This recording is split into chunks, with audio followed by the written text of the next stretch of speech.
Want to go ahead and record? Thank you. So it is, I have 1:03 calling our meeting to order. Item 1.1, Pledge of Allegiance.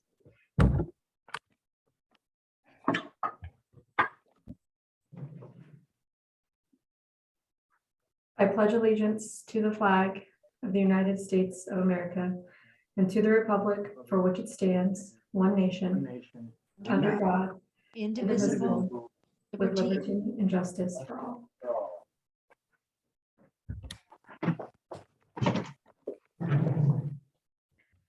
Item 1.2, adopting the agenda. If there aren't any errors noticed, I'll hear a motion. I didn't see any. I'll make a motion to adopt the agenda as posted. I'll second that. It's been moved and seconded. All those in favor, Rosemary, Aye. Melissa, Aye. Amy, Aye. and I also approve. Motion carries.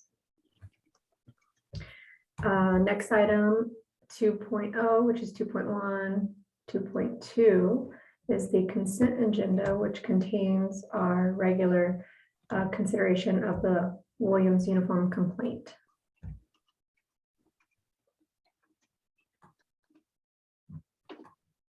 If there's no reason to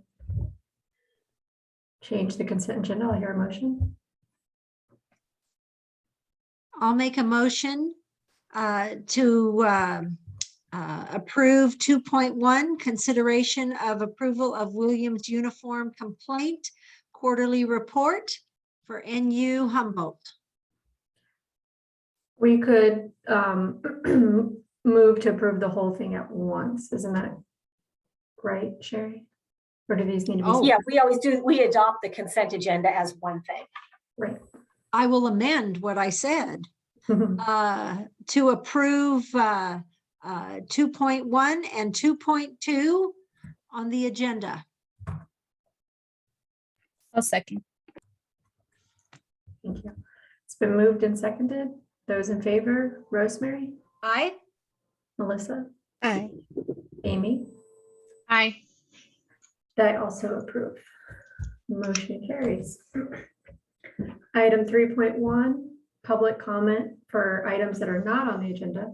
Under this item, the public is invited to address the board regarding items that are not on today's agenda.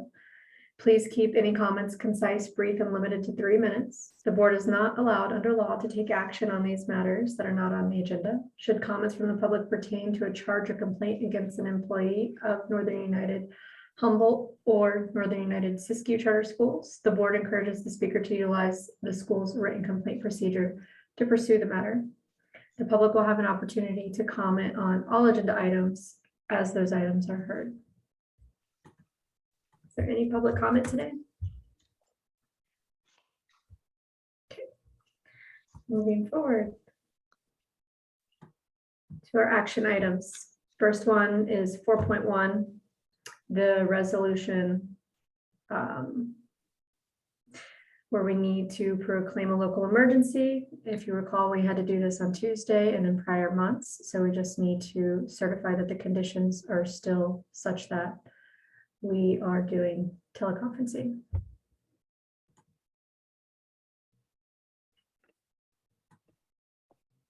I'll make a motion to adopt resolution 4.1. I'll second that.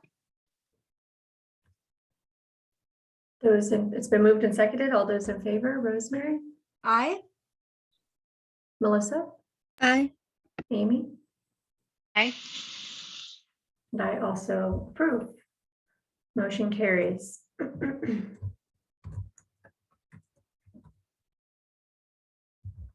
Item 4.2, approval of the 2022-23 local control and accountability plan for NUHCS, also known as LCAP. Sherry? Okay, so this is what we have the public hearing on Tuesday, and at this time, I'm asking for you to approve the LCAP for Humboldt. And just as a reminder, the LCAP is a plan that all schools in California have to write that lists the actions that you're going to take, that the school is going to take in order to meet the needs of our students. And the budget that is associated with those actions is included in this plan. The beginning of the plan, you might have noticed it has a little budget overview, kind of a summary of the fiscal impact of carrying out this plan. The Humboldt LCAP has 2 goals, and those are listed for you in the background sheets.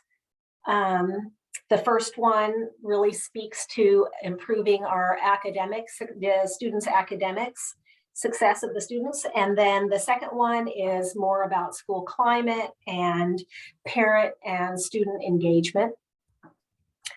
I don't know if anybody has any questions. When we had our public hearing on Tuesday, I didn't get any input or anything about it, suggesting that any changes needed to be made or anything. So it's exactly as you saw it at the public hearing. I had a couple questions. I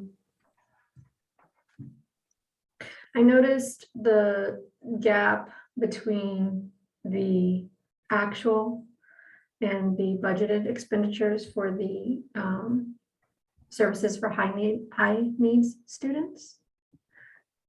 To me, it seems like a large difference.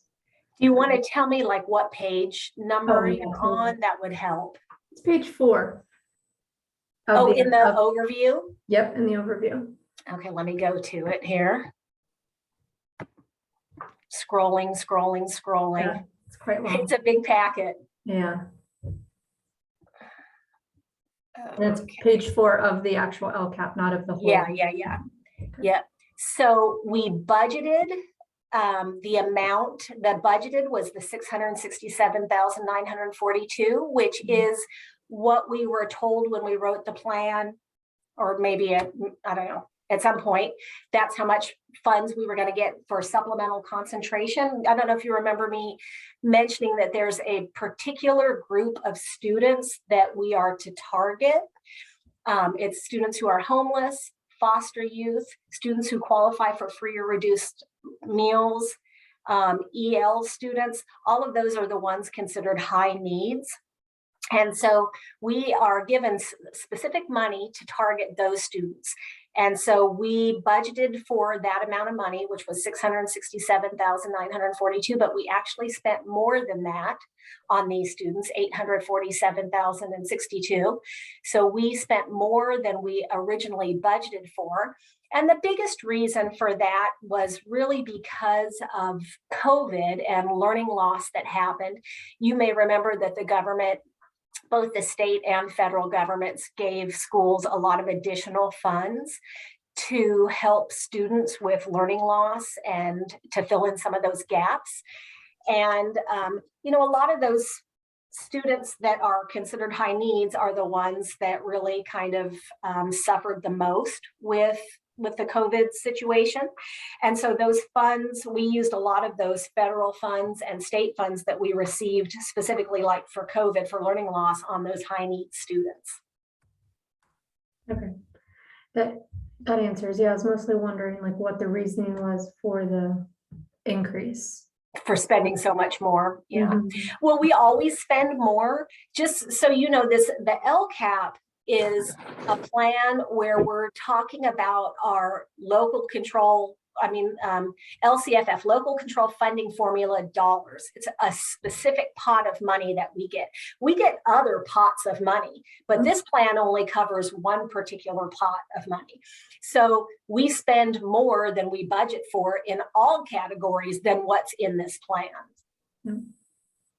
Totally. I'm again just wondering like the reasoning, and I'm hearing that it's because of the large learning loss that occurred due to the pandemic. And that leads me to like my other question. When I'm reading over the goals and then I'm looking at the testing, I'm wondering how we compare, if you know, how we compare to other districts around the state as far as the decrease goes? Like, is the learning loss, I'm sure it's occurring everywhere. And so are we kind of on pace with other districts? We actually, in Humboldt, we actually did a lot better. Oh. We did a lot better than the other schools in the county and the state. We made large gains actually in our CASPs in the state testing for both math and English language arts compared to the county and the state. Okay. And then I guess I'll just go ahead and ask, was it the same in Siskiyou or? It was not. I thought, yeah, I feel like we decreased much more. Okay, that's all I have.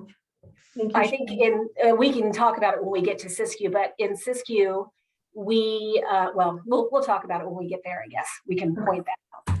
Okay.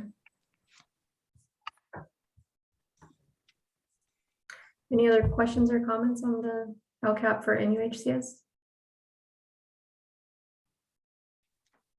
Seeing none, I'll hear a motion. I'll make a motion to approve the 2022-23 LCAP accountability plan for NU Humboldt. I'll second. It's been moved and seconded. All those in favor? Rosemary, Aye. Melissa, Aye. Amy, Aye. and I also approve.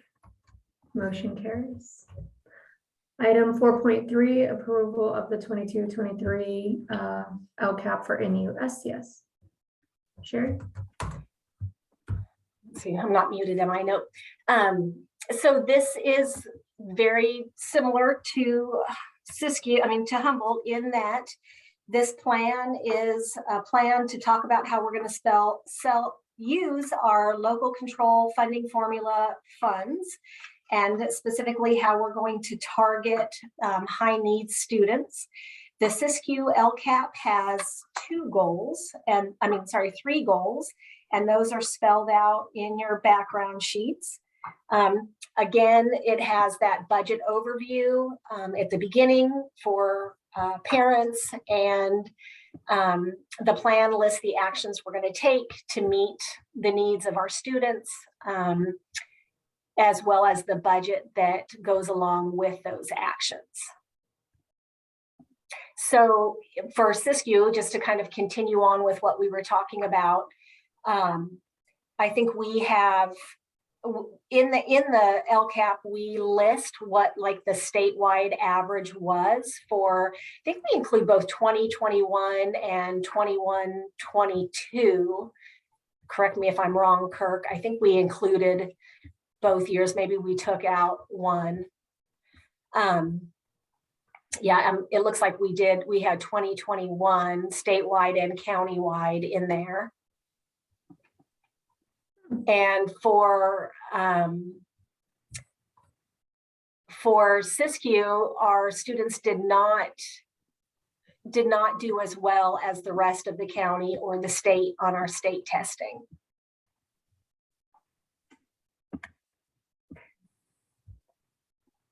And that's page, looks like it's like page 19, if you want to look where that is. 19 of the LCAP, not of the whole packet. Thank you. Are there any questions or comments regarding the Siskiyou LCAP?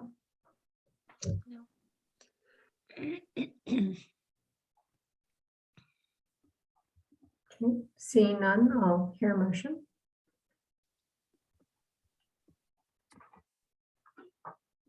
I'll make a motion to approve the 2022-23 LCAP accountability plan for NU Siskiyou. I'll second. It's been moved and seconded. All those in favor, Rosemary, Aye. Melissa, Aye. Amy, Aye. and I also approve. Motion carries. Item 4.4, approval of the 2023 final budget adoption for NUHCS. This was in your packet. Sherry or Tammy, do you have anything to I add? think Tammy was going to present.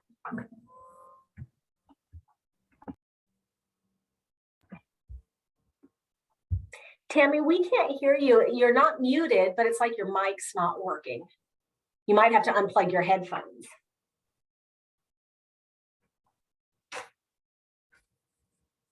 Mm-mm.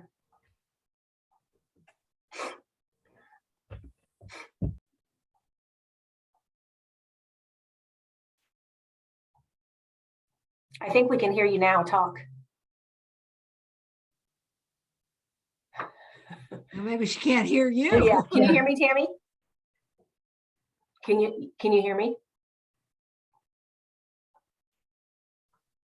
In the little microphone icon in the lower left of the Zoom screen, the microphone icon, just make sure which sound source you're connected to.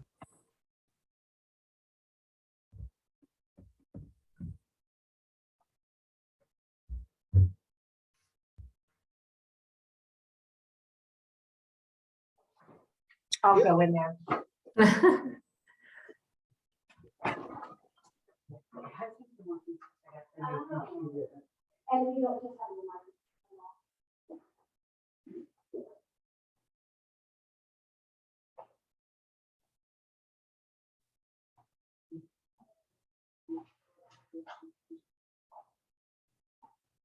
Okay, can you hear us now?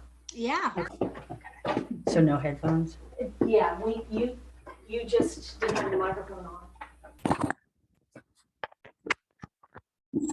Okay. Now I'm okay? You're okay. You're okay. Okay. Okay, so I was just going to start you guys off for the revenues that we received this year for Humboldt was 771,000. So that added with our beginning balance, which was 1,090,000 and 142,000, brings us to a total of 6,187,963. Then we take our expenses for this year away from that, and that has a leftover of 802,061. So that's where Humboldt is at. We are going down pretty quick, and it's not just because of the insurance, but because of large amounts of contribution to special ed. This year, we also have a mental health special ed that we have to donate extra to. So our contribution this year is going to be up to like 500. If you go to one of the last pages, the 22-23, you'll see that the contribution was 594,104. So that's where we stand with Humboldt. Everything looks good. Besides that, though, I would recommend for positive certification all 3 years. Thank you, Tammy. You're very welcome.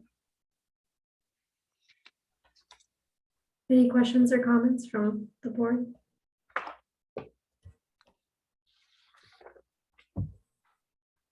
Okay. Hearing none, I will hear a motion, and if you recall, it needs to be a certification of positive or negative. I'll make a motion to approve the 22-23 final budget adoption for NUHCS as positive. I'll second that.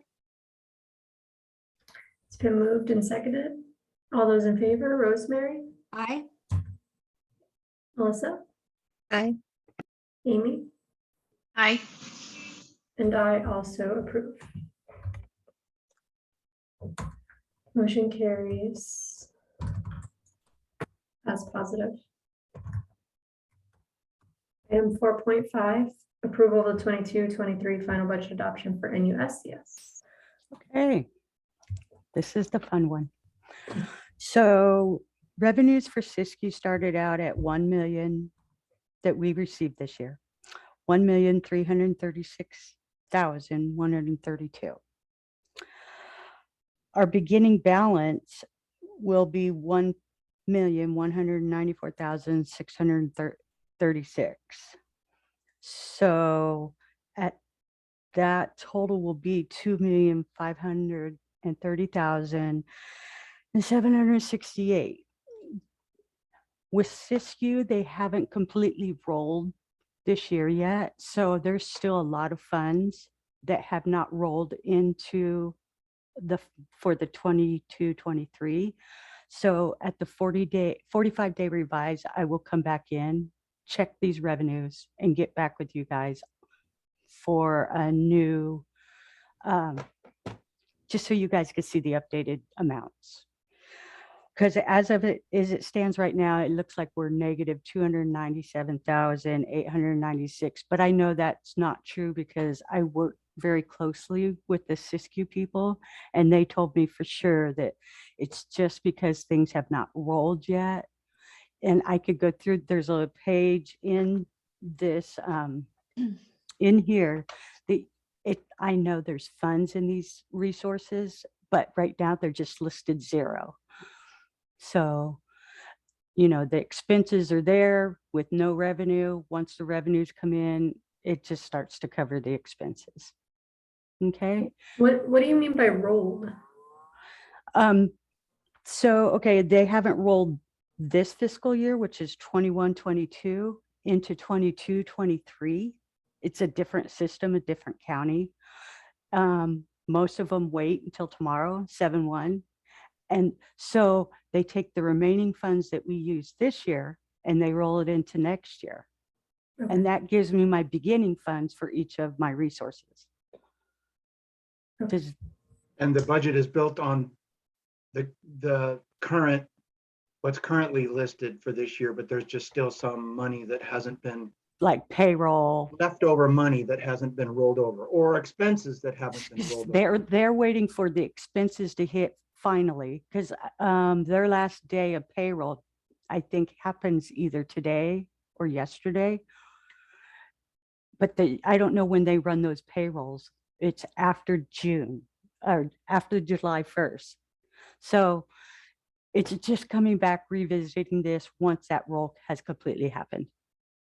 So do we vote on it now, or can we, or should we be tabling it until we see the exact dollars and cents? No, because if you go into the budget, page,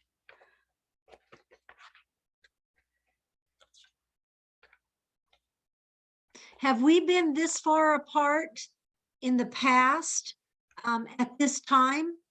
yeah. Yeah. If you go to page 9 in This your is their report, process every year. They Every don't year, roll, yeah, they don't bring over those beginning balances until the new fiscal year starts, 7/1. Starts. So when you're doing the budget before that, all of those ending balances from current school year aren't in there for beginning school year. and with Humboldt, they do roll it, but it's not accurate. And then I have to Right. go back and retouch it. So they assume that, yeah, your funds are correct and you're rolling, but actually I haven't finished the year with spending. So I know these things are going to go down even further. So I do recommend this to be positive. It's because it is definitely positive for the year. Just like I said, if you go to page 9,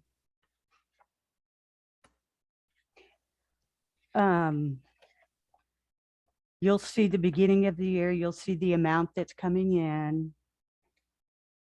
Not yet. And see, these things aren't listed in here, but I've added them up, and I know once they come over, it puts us way over.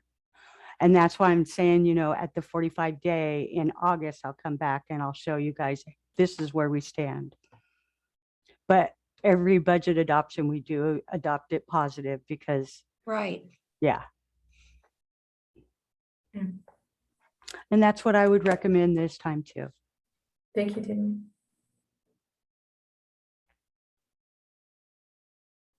Any questions or comments from the board? Okay. Seeing none, I'm here a motion. I'll make a motion to approve the 2022-23 final budget adoption for NUCS as positive. I'll second. Rosemary, with that, we also need to approve the budget transfer resolution. Yeah, I didn't mention that, or, Tammy didn't mention that just now in her report, but remember, Oh, SISQ always yes. has us do those budget transfers, to adopt that resolution because they did our budget. They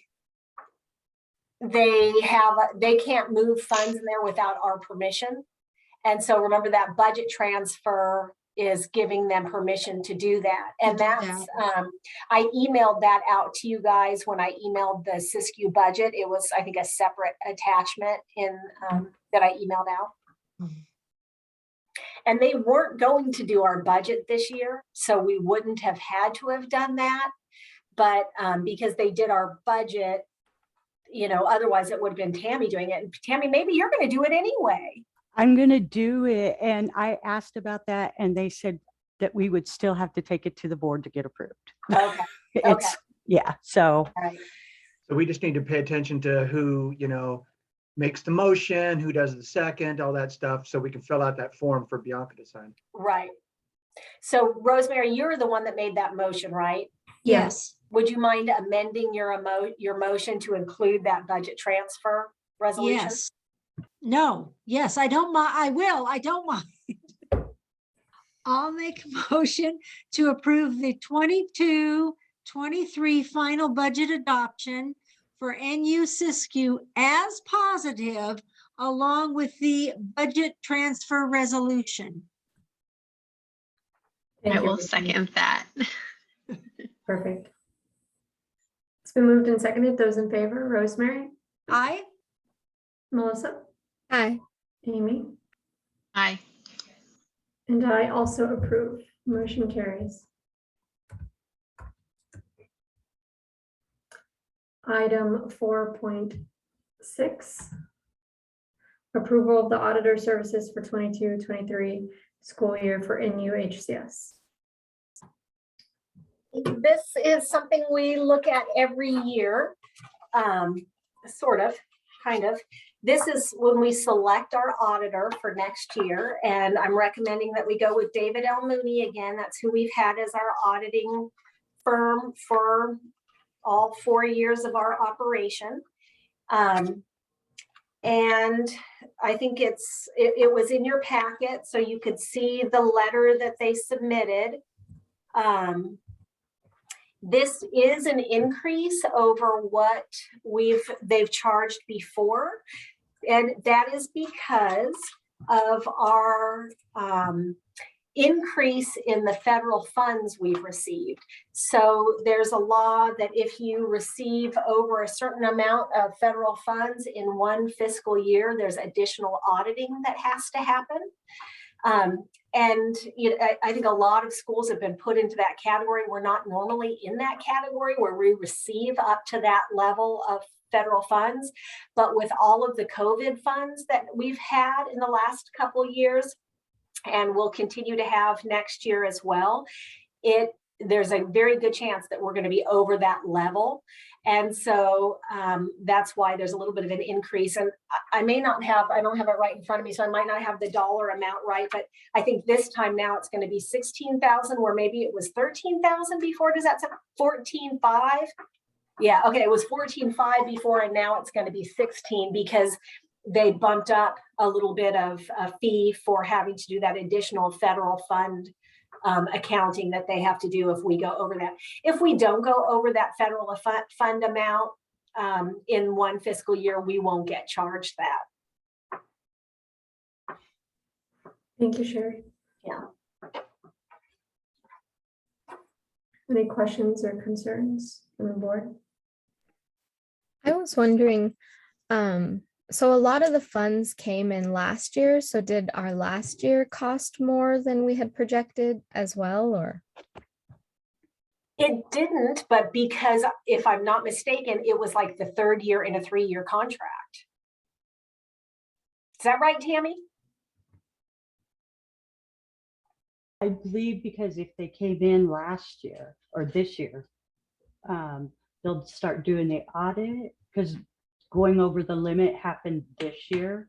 So once Did they it start, happen? It happened 21, 22, not 22. yeah, we got 23? some in the prior years, but it just wasn't that much. Now we've Yeah. gone over that 150, I think it is. Yeah, I think you're right. You're right. So Melissa, I kind of forgot there. The audit for next year is for this year.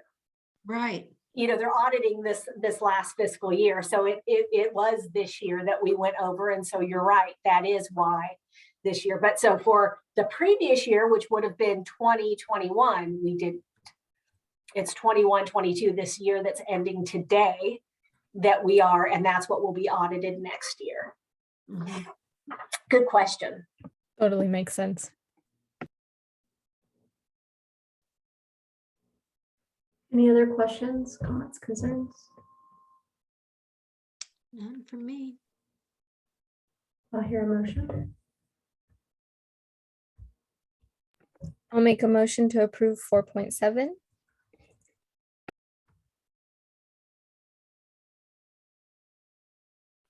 Aren't we on 4.6? We are on 4.6. I'm sorry about that. It's okay. I'll make a motion to approve 4.6. I'll second that. So moved and seconded. Those in favor, Rosemary, Aye. Melissa, Aye. Amy, Aye. and I also approve. Motion carries.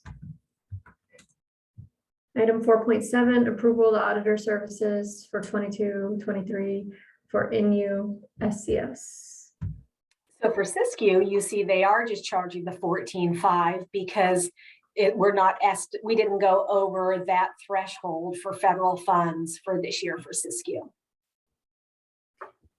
Says 16. I was gonna say, I think so. Say 16, Going back Well, to that. maybe we Yeah. did. I thought I just looked and saw 14.5. Yeah, will not exceed 14.5. Are you looking in the Siskiyou one?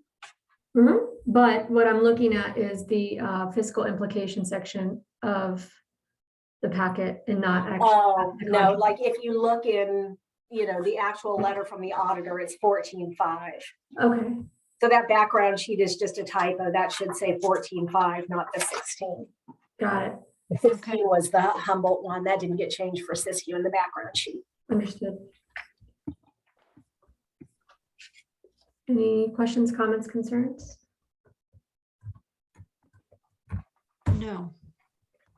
Thank you for clarifying that. Yeah.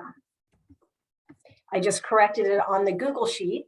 If that were our packet, you'd see the correction, but next Got it. If there aren't any other questions, comments, I'll hear a motion. I'll make a motion. Go ahead. 4.7 auditor service for Siskiyou. I'll second that. Moved and seconded. Those in favor, Rosemary, Aye. Melissa, Aye. Amy, Aye. and I also approve. Motion carries. 4.8, approval of LCFF local indicator data report for NUHCS. Sherry? Okay, so some of you may remember doing this last year. This is an item that we do every year. You guys know that there's something called the California School Dashboard, and it is online, and it's basically like a report card for schools throughout the state where our data is reported. So like our students' academic data is reported, there's our suspension rates, all of those kinds of things are reported on the California School Dashboard. there are a few things that we report on ourselves. Some of the data, most of the data on the dashboard is taken directly from other state sources, like, for example, our CAST scores, our state testing scores. Those come directly from the state testing. But there are a few things that we have to report on ourselves because there would be no way really for the state to know how to report on it. For example, when we give a survey to our families or our students, asking how they feel about the school culture, like do they feel safe on campus, things like that. Are parents encouraged to engage in school decision making, things like that, we give a survey for.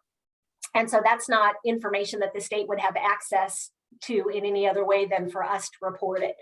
So the local indicator data report is the report on all of those local indicators that we gather, and then we put into that state California School Dashboard website so that everybody in the public can see it.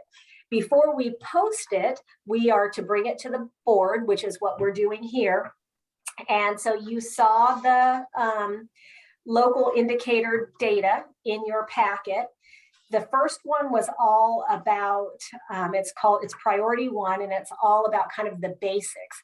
Are our teachers appropriately credentialed? Do our students have enough curriculum of what they need? Are our facilities in good repair? Things like that. And then there's information in there about our adoption of state standards and curriculum. Do our teachers feel like they've gotten enough professional development in social studies? Do they feel like they've gotten enough training in math? Things like that. And then you see priority 3, which is all about parent and family engagement. And that's the one that I referred to a minute ago in my example about a survey that we send where we ask students and families questions about how they feel we're doing in terms of our climate, our school climate. Anyway, there's a few other items in there. Priority 6 and priority 7 are also listed in there. So what happens is we ask for your approval of this information, and then I input all of this information into the state website. And I think that gets done in August. And then after that, then it goes live for the public to see. So this one is on Humboldt. And like I said, the action I'm requesting is approval. If anybody has any questions.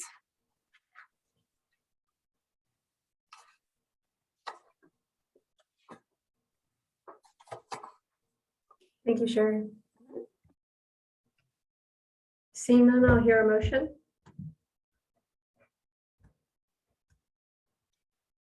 I'll make a motion to approve the LCFF local indicator data report for NU Humboldt.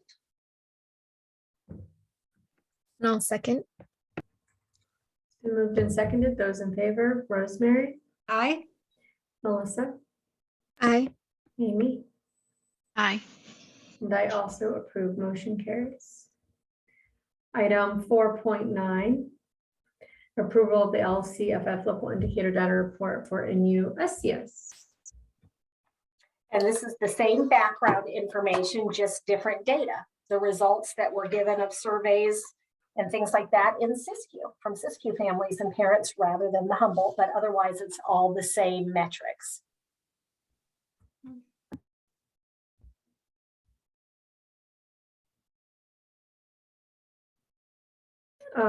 Is there a reason why the data is presented differently in the background? No. Just 2 different people doing it. Kirk does this one and Julie did the Humboldt one. Okay. So they just And I just like to be weird. different preferences and style. Yeah. When you look at it on the state dashboard, it doesn't look anything really like these at all. This is just the report that we're, bringing to you. Yeah. Thank you. I actually tried to model mine a little bit for how it looks on the dashboard, but Thank you. I appreciate all the effort that's put into building these. Are there any questions or comments? I'll hear a motion. I'll motion to approve 4.9 LCFF local indicator data report for NUSCS. I'll second. Been moved and seconded. Those in favor? Rosemary, Aye. Melissa, Aye. Amy, Aye. and I also approve. Motion carries.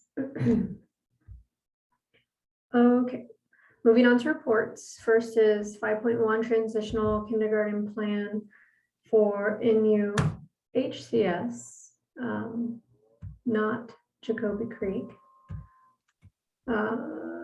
Sherry?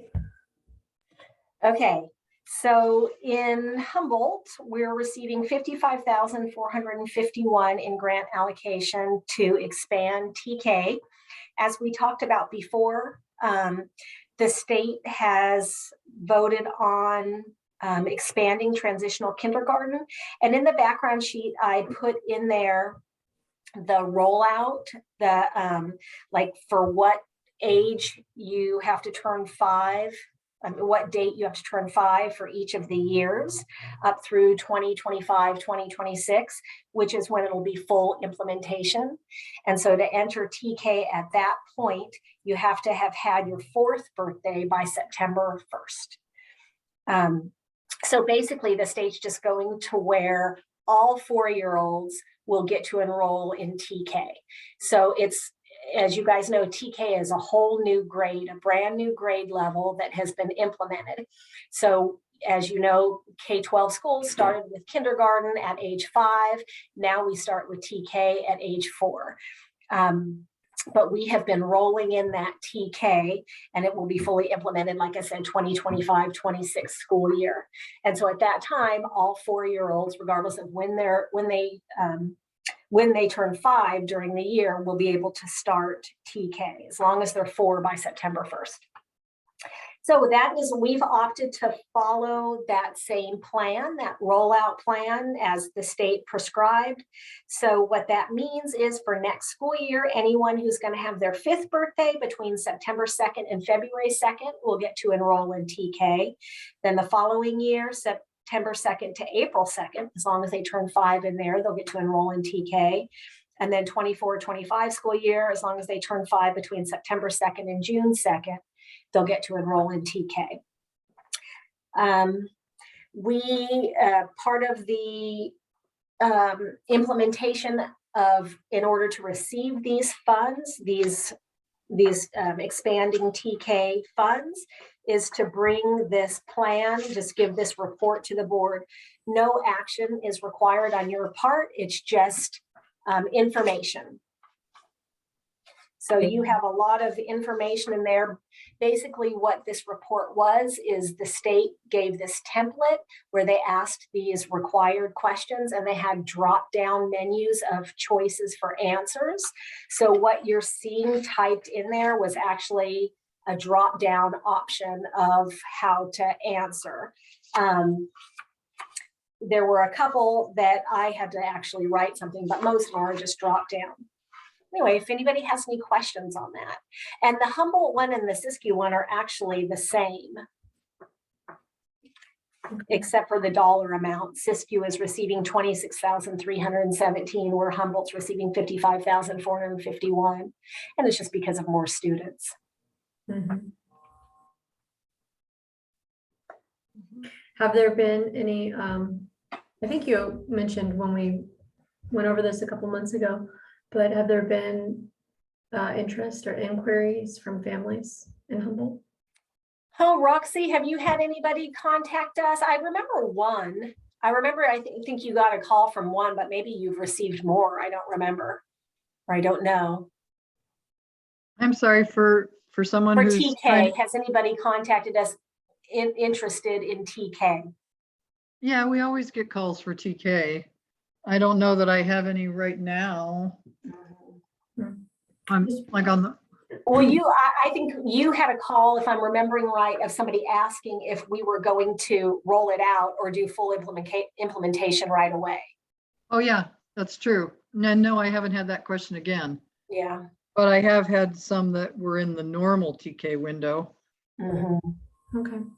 Yeah, I just wonder like how well the state is doing to inform the public about. I think probably not at all. Right? Okay. I don't think, I've never heard a commercial about it or anything. I mean, I don't know that parents even know, without, unless they heard from a friend or something, that it's being expanded every year. Right. So it's We not- we have had a radio blurb. I want to say it came out of the county office saying that you need to check with your district and blah, blah, blah, because TK is changing. Yep. Yeah, But that's HCOE all. put something out. Yeah, that's all that I've heard. Yeah. Good. Yeah, but I've Yeah. heard nothing from the state. Yeah. Are we basically having all the same teachers and programs that have done it thus far? Or is there any new TK program? No new. It's just the teachers that, the normal, except for like new teachers, that like Stella, so that's not one we've had before, but that would take TK. But yeah, no new programs. It's just all the same as what we've been having. Are Okay. there any guidelines or restrictions as far as TK being like a combination class with kinders? There's not a restriction for it being with kindergarten, but there are restrictions for the number of students and, the student teacher ratio if you have TK, which are different than kindergarten. And then also there are different requirements for the teacher's credential for TK than are for kindergarten.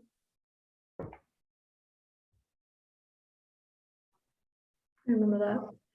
There are different standards as well. It's not just a repeat of kindergarten. It's not the same standards. It's different standards, different expectations.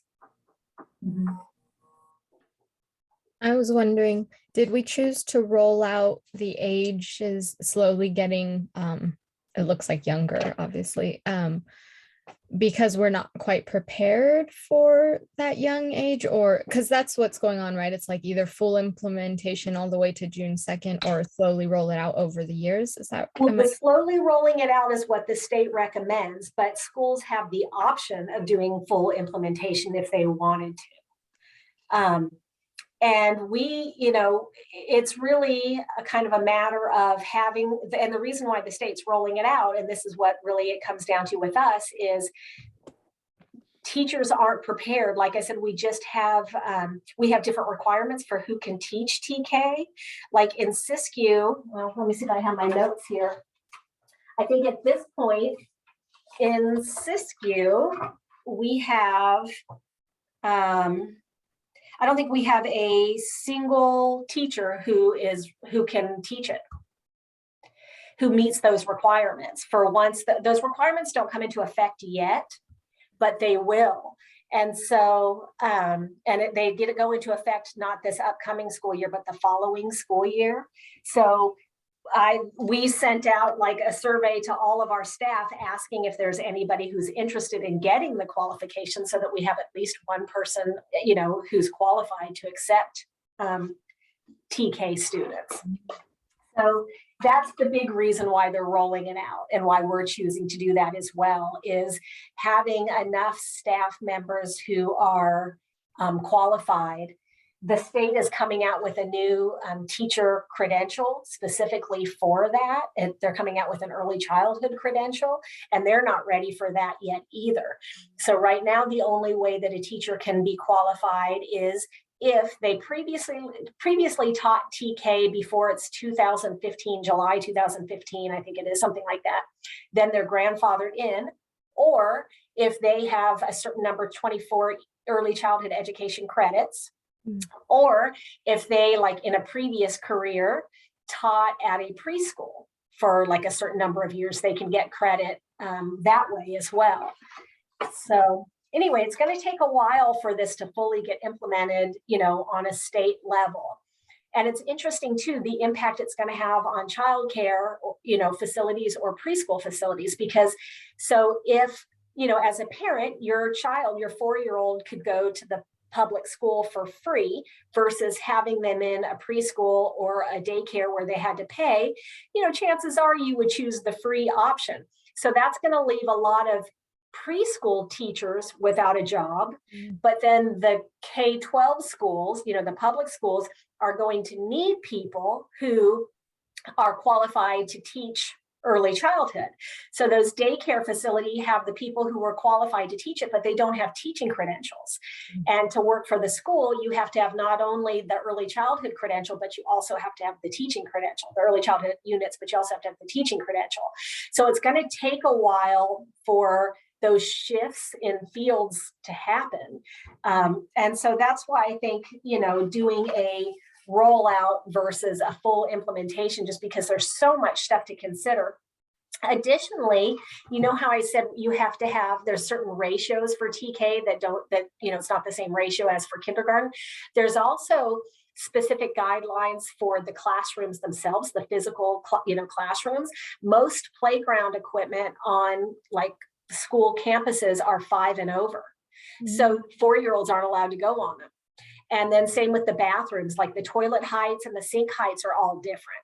So that's part of what the funds that, the state is giving to schools is going toward, is to getting their facilities to meet the needs as well, which is just going to take a long time. And Sherry, how can you talked about the restrooms, the height, things like that, where we are not the owners of the property. How is that affecting what we do? Well, Rosemary, that is a good question, because as usual, we don't even get those facility funds because non-classroom based charter schools don't have facilities, right? And so that's why we don't even get the funds that we can use on facilities. Where the funds we're getting are specifically to buy curriculum and get our teachers trained and things. But so that is a good question. And so what I put in these plans, because that was one of the questions in these TK plans, is it asked something about the facilities.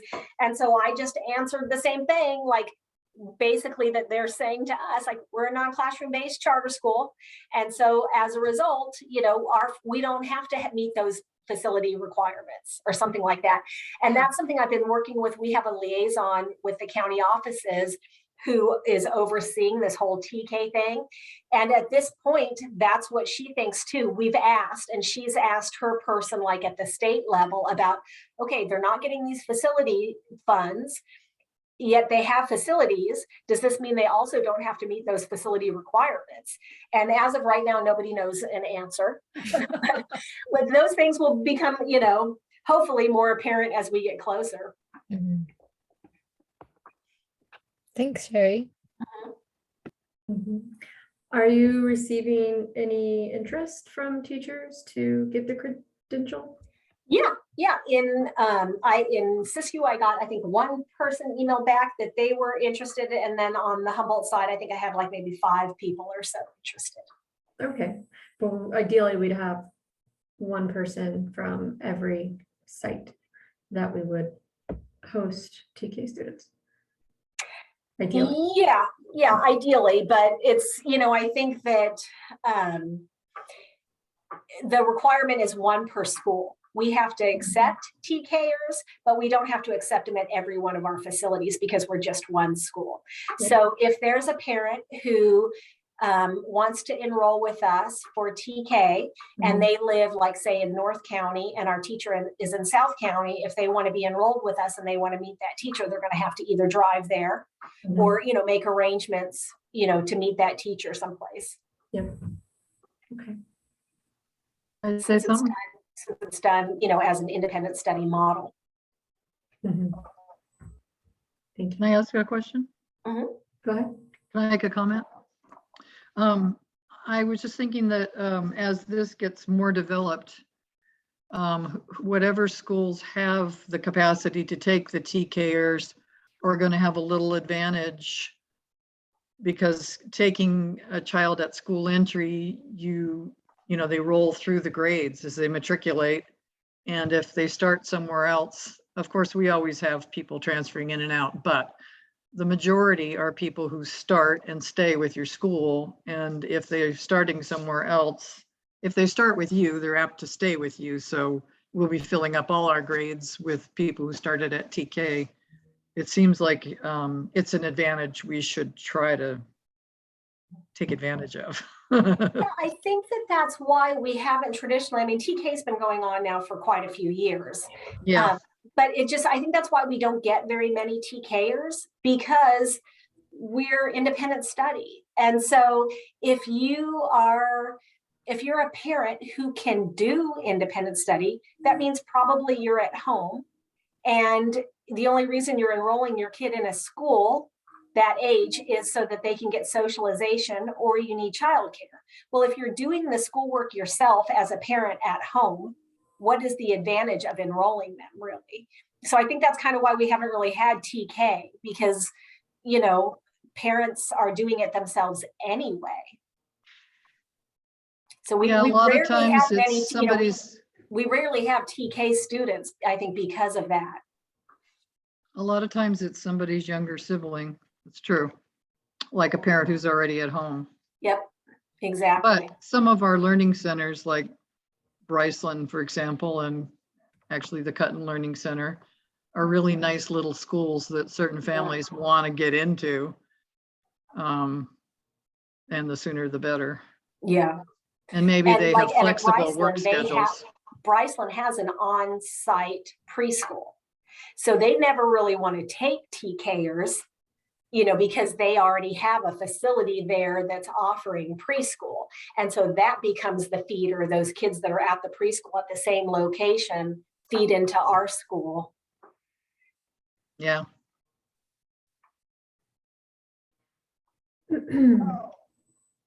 So we've been talking about both NUSCS and NUHCS. So let's move on to 5.2, which is the report for TK for NUSCS.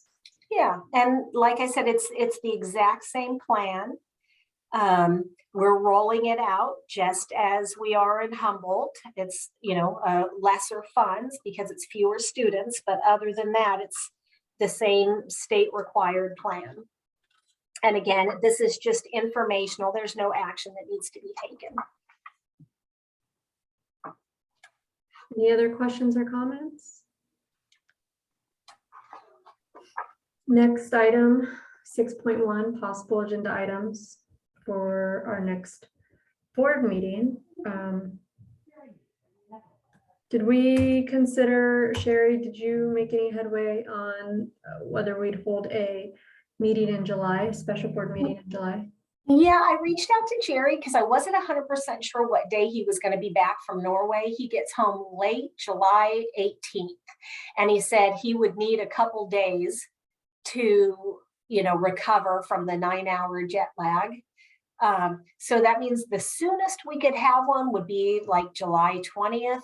I recommend we just don't have one in July and wait till our August 11th, because I don't think that makes that big of a difference. I think our thought was we wanted to have it done, earlier, so that families who enrolled would know like what the policy is. But I don't think that we would be able to roll, the difference between July 20th and August 11th. I don't know if that's going to make that big of a difference, but maybe, we can do one at the end of July. Okay, so I guess we'll see. Well, what are your guys' thoughts? Are you all going to be around toward the end of July? Rosemary and Amy and Melissa and Bianca? I have no plans as of right now to do any far traveling. So yes. Okay. Yeah, I should be around. If we leave, it'll just be for a weekend, so it won't affect the meeting. Okay. Okay. So if we did one in July, just kind of trying to keep the same dates we normally do, like the 21st would be a Thursday or the 28th would be a Thursday. Hey, I'm sorry to interrupt. There's a fire behind Dollar General, which is like half a mile from my house. And so I'm getting a lot of texts. I'm sorry. I know. So I'd like to adjourn, excuse me. I'd like to end the meeting Okay. if possible, so I can get to the kids. Okay, sounds good. And I'll just send an email out for the end, if we're gonna have one at the end of July. Okay. All right, thank you, guys. And don't forget, there's lots of stuff to be signed. If you, like Melissa and Bianca, if you get a chance to meet up with Kurt for that. You got it. Looks like you're there now, Bianca. I am. I have a fat stack here. Okay, awesome. So it's Hi, guys. 2:03. Thank you. Thank you. Yeah, and Bianca, maybe if you want to keep the Zoom going, everybody else can exit if they want to, but I was just going to make sure that you get everything signed so you can go, because there's a couple, like one of them you have to sign in multiple places on the same page. Okay.